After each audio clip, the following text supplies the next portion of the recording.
आप देख रहे हैं देश लाइव, देश की आवाज। आदाब, नमस्कार, सत श्री अकाल। देश लाइव में आपका स्वागत है। मैं हूं सहल कुरैशी। केरल स्टोरी ये फिल्म, इसको लेकर कई दावे किए गए, लव जिहाद को लेकर कई दावे किए गए। फिल्म के जो डायरेक्टर प्रोड्यूसर सब थे, उन्होंने बाकायदा कोर्ट के अंदर हलफनामा देकर जो बातें कही कि नहीं 32,000 लड़कियों की स्टोरी नहीं है, ये सिर्फ 3 लड़कियों की स्टोरी है। और उसके बाद एक बार फिर से डायरेक्टर पलट गए अपनी बातों से। उन्होंने कहा कि नहीं नहीं, ये तो 23 या 27 लड़कियों की स्टोरी है। अब मुंबई के अंदर एक पूरी प्रेस कॉन्फ्रेंस की इस फिल्म के डायरेक्टर और प्रोड्यूसरों ने, और तकरीबन 23 से 27 लड़कियों को स्टेज पर लाकर बैठाया और ये दिखाया गया, उनसे कहलवाया गया, उन्होंने जो बातें की, तमाम चीजें, ये लोगों के जहन में ये डाला गया कि इनके साथ में लव जिहाद हुआ है। लेकिन दिव्य भास्कर की एक रिपोर्टर केरल पहुंचती है और केरल के तिरुवनंतपुरम पहुंचती है और वहां पर यह जानने की कोशिश करती है कि लव जिहाद और ये तमाम चीजें जो केरल के बारे में बताया गया वो आखिर में है क्या।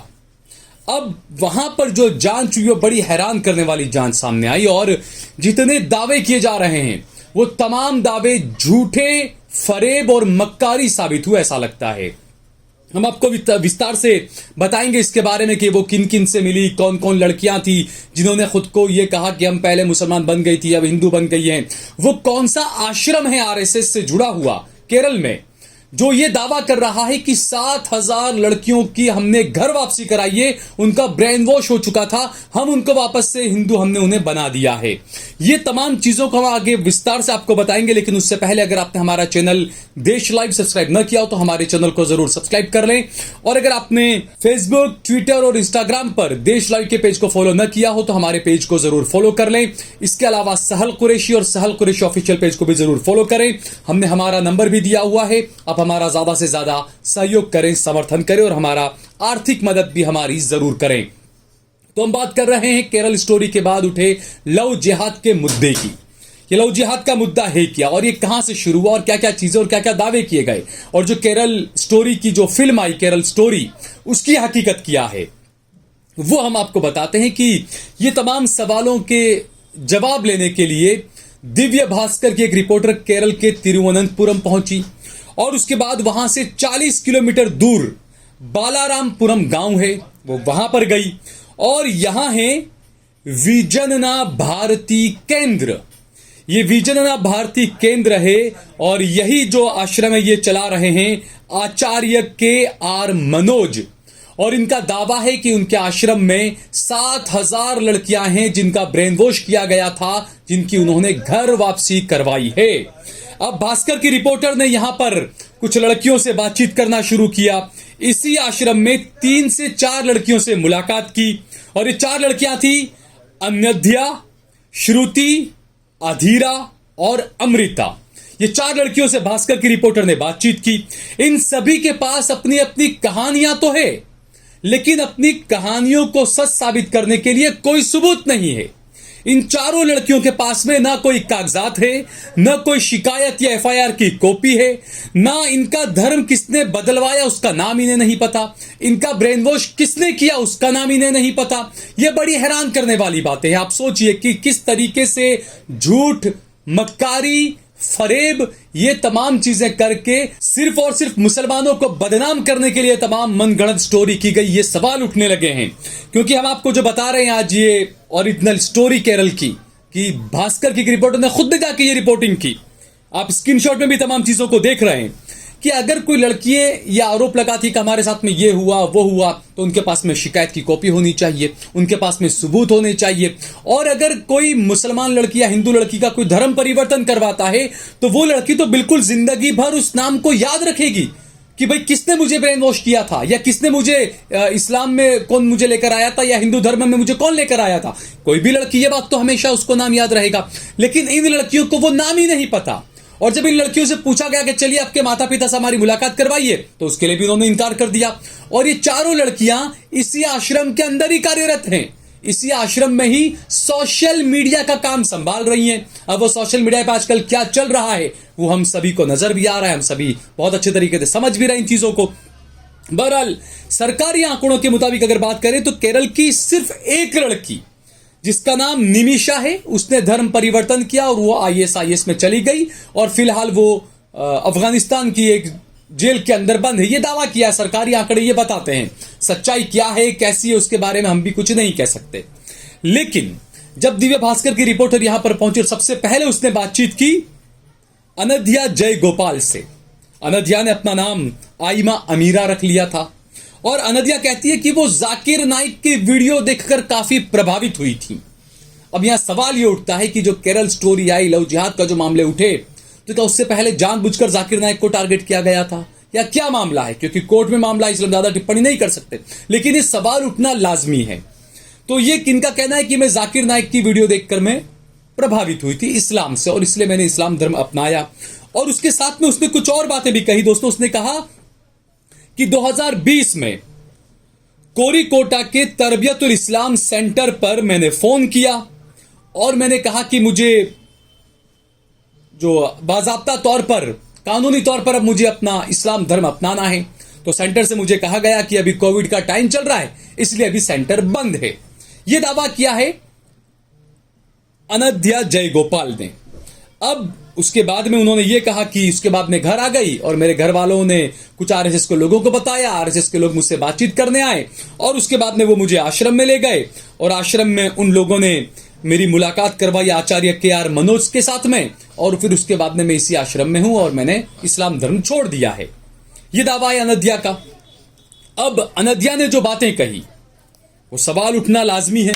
अनध्या ने कहा कि जब मैं स्कूल कॉलेज में पढ़ा करती थी तो लोग मुझे पूछते थे कि तुम राम की पूजा करती हो तो क्या कृष्ण भगवान बुरा नहीं मान जाएंगे? तुम अगर कृष्ण भगवान की पूजा करती हो तो क्या राम भगवान आपका बुरा नहीं मान जाएंगे? इस तरह की बातें उसने बताया कि मुझे कॉलेज में लोग पूछा करते थे और इसलिए फिर मेरे जहन में सवाल उठने लगे और फिर मैं इस्लाम को मैंने पढ़ना शुरू किया और तमाम चीजें उसने दावा किया। अब ये जो सवाल उठना, इसमें लव जिहाद कहां से आ गया? किसी की भी मर्जी है, कोई भी किसी भी मजहब के बारे में अगर किसी को सवाल उठते हैं तो वो जाकर उस धर्म के लोगों से बात करेगा। और बहुत बेहतरीन एक अच्छा प्रोग्राम मस्जिद वन मूवमेंट इस वक्त चल रहा है। किसी को भी इस्लाम से जुड़े हुए कुछ भी सवाल करने हैं, जाइए, मस्जिदें आपके लिए खुली, आप किसी भी धर्म के हैं। कई बार ये होता है कि मुसलमान भी है तो उनको पता नहीं होता इस्लाम के बारे में कई चीजें, वो भी जाते हैं मस्जिद वन मूवमेंट में और जाकर सवाल करते हैं उलेमा से और जो भी लोग वहां से होते हैं जो जानकार होते हैं इस्लाम के, तो वो तो सभी के लिए खुला है ना मस्जिद वन मूवमेंट। आप जाइए मस्जिद वन मूवमेंट में, आप जाकर सवाल करिए। तो इस तरीके से यहां पर जो अनध्या ने जो दावा किया तो उस पे दावों पर कई सवाल उठने लगे और जब उससे सवाल पूछा गया कि आप ये बताइए कि आपके पास में कोई पेपर्स हैं, आपने कभी कोई केस किया या आपका ब्रेन वॉश किसने किया था, आपको इस्लाम धर्म, आपका धर्मांतरण, आपका इस्लाम धर्म आपको कौन लेकर गया, तो उनके पास में कोई जवाब ही नहीं था। अनध्या इस बात का कोई जवाब नहीं दे पाई और जो सवाल थे वो सवाल अधूरे रह गए। इनसे भास्कर की रिपोर्टर ने सवाल किया, आपका धर्म परिवर्तन कब हुआ और वो लोग कौन थे जो आपका ब्रेन वॉश कर रहे थे? तो इसके जवाब में अनध्या कहती है, कानूनी तौर पर मेरा धर्म परिवर्तन नहीं हुआ, मैं बस इस्लाम की प्रैक्टिस करती थी, कुछ लोग इसमें मेरी मदद करते थे, काफी वक्त हो गया है, मुझे किसी के नाम याद नहीं है। आप सोचिए कि सवाल किया लेकिन उनके पास में कोई जवाब नहीं था। बिल्कुल, ये तो हुई अनध्या का मामला। ऐसी ही दूसरी एक लड़की है श्रुति। श्रुति जो है उनसे सवाल किया गया, उनसे कई चीजें पूछी गई। भास्कर की रिपोर्टर ने उनसे पूछा, बताइए आपके बारे में, आप क्या क्या चीजें। श्रुति बताती है कि वो इस्लाम को जानने लगी, इस्लाम को पढ़ने लगी और उन्हें हिंदुओं से नफरत होने लग गई, ये उनका कहना है।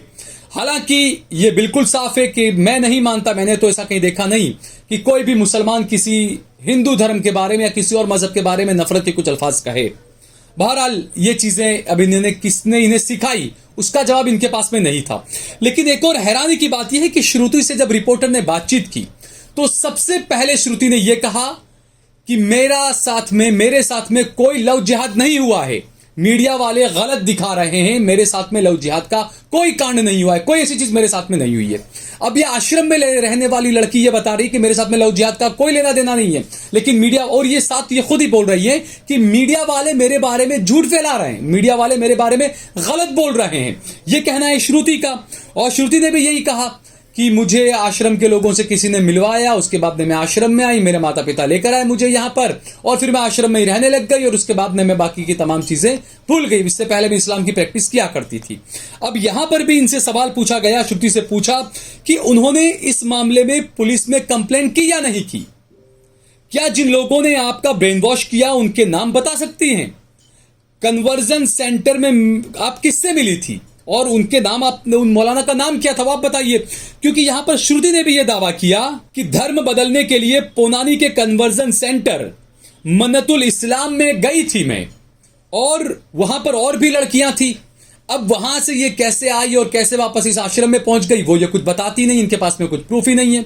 और हैरानी की बात है, आप सोचिए कि वो बता रही है कि मैं मन्नतुल इस्लाम कन्वर्जन सेंटर में गई थी, वहां मैंने ट्रेनिंग ली, इस्लाम की तमाम चीजें वो बता रही है, लेकिन वहां किससे मिली थी, वहां इन्हें ट्रेनिंग कौन देता था? अब आप सोचिए कि आपकी जिंदगी में आप स्कूल से लेकर आज तक जहां पढ़े होंगे, आपको अपनी फर्स्ट क्लास में जो पहले स्टैंडर्ड में आप पढ़ते हैं, तो वहां पर आपके जो टीचर होते हैं उनके भी नाम आपको पता होते हैं, आपको याद होते हैं। तो ये तो अभी 5-10 साल की बात है और इन्हें याद ही नहीं है किसी के नाम। आप सोचिए कितनी हैरानी की बात है ये। और जब इतना सब इनके साथ में हुआ तो इन्होंने क्या पुलिस कंप्लेन नहीं की इनके परिवार वालों ने? ये भी सवाल है। आप देखिए, कहीं कोई डाटा नहीं, कहीं कोई सबूत नहीं। ये क्या साबित करना चाहते हैं? दूसरी एक और है अमृता जयगोपाल। अब ये अमृता जयगोपाल जो हैं, ये अनाद्या की बहन हैं, और इनका कहना है कि अनाद्या जब इस्लाम की प्रैक्टिस करती थी, कुरान पढ़ती थी, नमाज पढ़ती थी, तो मुझे अच्छा लगता था और इसलिए मैंने भी ये करना शुरू कर दिया था। और कुछ मेरे दोस्त वगैरह थे वो मुझे इसमें मदद किया करते थे। तो यहां पर भी कोई लव जिहाद की बात नहीं आती है। यहां पर भी इन्होंने जो दावे किए, और जब इनसे पूछा गया, अमृता से भी हमने लोगों के नाम पूछे कि बताइए कौन लोग थे जो आपकी मदद करते थे, बताइए कौन लोग थे जो आपका ब्रेन वॉश करते थे, तो इसमें उन्होंने भी मना कर दिया। अमृता ने कहा कि मुझे कुछ भी याद नहीं है, और इस कहानी से जुड़ा हुआ कोई भी हवाला उन्होंने नहीं दिया, पुलिस कंप्लेन भी उन्होंने नहीं की, और कहती है कि मुझे कुछ याद ही नहीं है। तो ऐसा कैसे हो सकता है? आप खुद सोचिए इन बातों को। दूसरा, इसके अंदर एक और नाम है अथीरा। अब अथीरा 27 साल की है, और इनके बारे में भी कहा गया, ये कहती हैं कि मेरे ज्यादातर दोस्त मुस्लिम थे, वो मुझे इस्लाम के बारे में बताते थे, मुझे हिंदू धर्म के बारे में ज्यादा पता नहीं था। मैं जानना चाहती थी कि असल में सच क्या है। 10 जुलाई 2017 को मैं 32 पन्ने का लेटर छोड़कर घर से निकल गई थी, और उसके बाद में मेरे माता पिता ने कोर्ट का दरवाजा खटखटाया।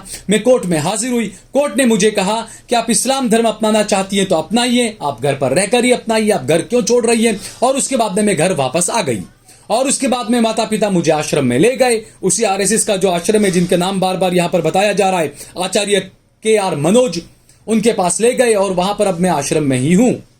अब जब उन्हें भी सवाल पूछा गया कि आप बताइए कि ये केस तो काफी चर्चा में रहा, कोर्ट में भी आप गई, कोर्ट ने आपको ये कहा कि आपको इस्लाम की ही प्रैक्टिस करनी है तो आप घर में रहकर भी कर सकती हैं, आपको किसी संस्था में या किसी मुसलमानों के उसमें जाने की क्या जरूरत है? उसके बाद वो घर पर आ गई। लेकिन इस मामले के अंदर भी उनके पास में कोई मामला दर्ज या केस वेस का कोई प्रूफ नहीं है। किन लोगों ने उनका ब्रेन वॉश किया, वो सेंटर में किन लोगों से मिली, कोई इसके बारे में इनको जानकारी नहीं है। इसके अलावा अब सवाल ये उठता है कि ये जो कन्वर्जन सेंटर है इसकी हकीकत क्या है? जब दिव्य भास्कर की रिपोर्टर पहुंची, अनाद्या, अथीरा और श्रुति, जो उन्होंने बातें बताई, और इन दोनों का कहना है कि यहां इन्हें इस्लाम की ट्रेनिंग मिली। इन लड़कियों ने जो कहा, जिन संस्थाओं के नाम बताए कि यहां पर हमें इस्लाम की ट्रेनिंग मिलती और उसके बाद में मुसलमान बन जाती, तो दिव्य भास्कर की जो रिपोर्टर है उसने इस ट्रेनिंग सेंटर में भी जाकर छानबीन करने की कोशिश की। छानबीन के लिए ये रिपोर्टर सबसे पहले तिरुवनंतपुरम से करीब 400 किलोमीटर दूर मलप्पुरम के पोनानी में पहुंची, और यहां मन्नतुल इस्लाम सभा एक ट्रस्ट है, ये वहां पर सेंटर में रिसेप्शन पर गई, वहां पर बातचीत की, और उनकी मुलाकात वहां पर सेंटर के जनरल सेक्रेटरी समद और सेक्रेटरी सलीम से हुई।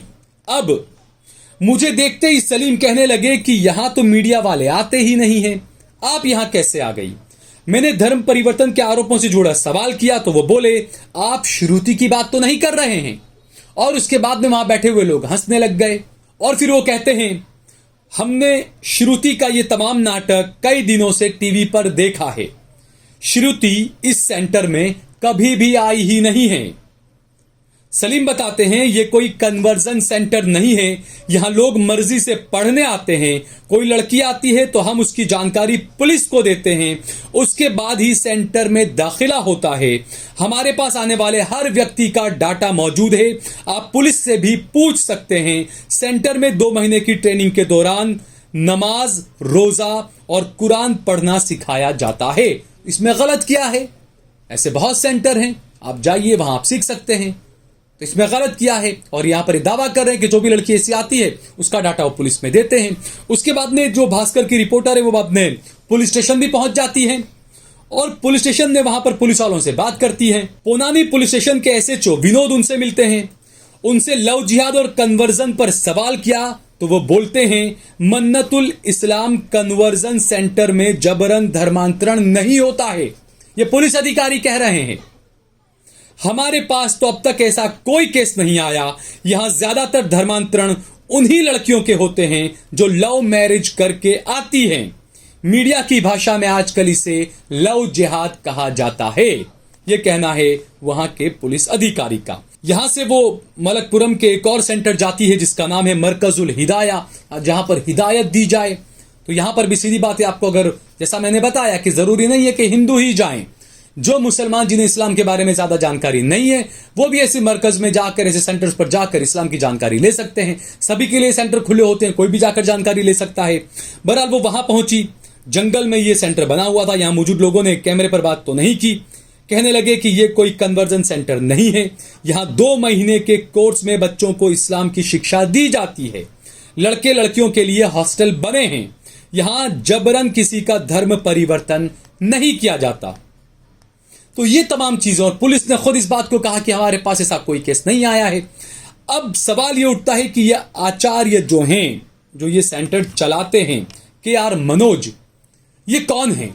ये कहां से आए? इनका सेंटर कहां से चल रहा है? ये जो दावा कर रहे हैं कि उनके पास में 7,000 लड़कियां हैं, वो दावे की सच्चाई क्या है?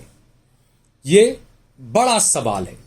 किस तरीके से नफरतें फैलाई जा रही है आप इसको खुद समझिए। और कुछ सवाल हम आपके साथ में छोड़कर जा रहे हैं। लड़कियों ने धर्म बदलवाने के लिए ब्रेन वॉश के आरोप तो लगाए, लेकिन वो ना तो किसी आरोपी का नाम और नहीं केसेस की कोई टाइमलाइन बता पाई। दूसरा सवाल, लड़कियां, घर वाले या फिर संस्था ने पुलिस में इसकी शिकायत क्यों नहीं की? किसी भी केस में पुलिस की कंप्लेंट क्यों नहीं मिली? सवाल नंबर 3, विजनना भारती विद्या केंद्र और आचार्य मनोज का दावा है कि उन्होंने ब्रेन वॉश हुई 7,000 लड़कियों को हिंदू धर्म में वापस लाने का काम किया, तो उनके पास में वो डाटा क्यों नहीं है? वो डाटा क्यों नहीं दे पा रहे हैं? यह भी एक सवाल है। चौथा सवाल, लड़कियों ने लव जिहाद और आतंकी संगठन ISIS से कनेक्शन से इनकार किया, उन्होंने इसका नाम भी नहीं सुना था। तो अब इसकी हकीकत ये जो दूसरे डायरेक्टर वगैरह, बीजेपी के नेता वगैरह, ये कहां से लाकर दिखा रहे हैं? हिंदू संगठन के लोग ये कहां से लाकर दिखा रहे हैं? जबकि तमाम लड़कियां कह रही कि इन्हें कोई ISIS के बारे में पता ही नहीं है। लव जिहाद से भी उन्होंने इनकार कर दिया साफ। 5वां, कन्वर्जन सेंटर चलाने वाले भी किसी सवाल का ठीक से जवाब नहीं दे रहे हैं। सेंटर के कामकाज के बारे में बताने से भी हिचक रहे हैं, क्योंकि इन्हें पता है कि अगर ये कुछ गलत नहीं भी कर रहे हैं तो मीडिया ने जिस तरीके से ट्रायल किया है मुस्लिम संगठनों का, मुस्लिम उलमा का, इस्लाम का, तो कहीं हमारी संस्था बंद न हो जाए, जो लोग हमें पैसा देते हैं उनका पैसा हमारा रुक न जाए। भले हम कुछ गलत नहीं भी कर रहे हैं, लेकिन कहीं ना कहीं हमें जाल में फंसा न लिया जाए। इस वजह से ये भी सवालों के जवाब नहीं दे पाए। तो यह है असली केरल स्टोरी। हर जगह पर इस खबर को आप ज्यादा से ज्यादा पहुंचाएं। अगर आपको ये वीडियो पसंद आया हो तो इस पर कमेंट करें, इसे लाइक करें। अगर आपने हमारा चैनल देश लाइव सब्सक्राइब न किया हो तो हमारे चैनल को जरूर सब्सक्राइब करें। आप ज्वाइन बटन दबाकर यूट्यूब पर हमारा समर्थन करें और फेसबुक पर स्टार बटन दबाकर हमारी आर्थिक मदद जरूर करें।